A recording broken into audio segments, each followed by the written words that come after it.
भौतिक शास्त्राचे तज्ञ होते. त्यांचं नाव होतं बा सर चंद्रशेखर वेंकट रामन.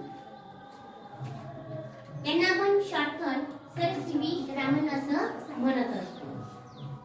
तर हे जे काही सी व्ही रामन आहे यांच्या रामन इफेक्ट, हा जो काही रामन इफेक्ट आहे त्याचा शोध त्यांनी लावला.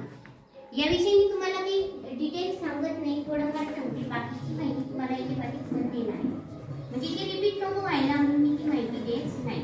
रामन इफेक्ट काय? थोडक्यात रामन इफेक्ट हा जो आहे हा प्रकाशा संदर्भातला रामन इफेक्ट आहे. मग हा रामन इफेक्ट सर्वदूर याची चाचणी करण्यात आली की हा जो काही सी व्ही रामन सरांनी जो शोध लावलाय तो योग्य आहे किंवा नाही. तर मग त्याबद्दल जवळजवळ 1930 साली नोबेल पारितोषिक सी व्ही रामन सर यांना मिळालं.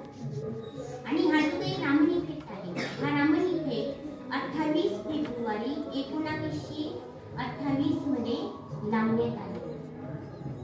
आणि भारत सरकारने ही यांची जी काही कामगिरी आहे या कामगिरीबद्दल त्यांना हा जो काही विज्ञान दिन आहे हा राष्ट्रीय विज्ञान दिन मनवला जावा यासाठी आपला 28 फेब्रुवारी हा दिवस घोषित करण्यात आला.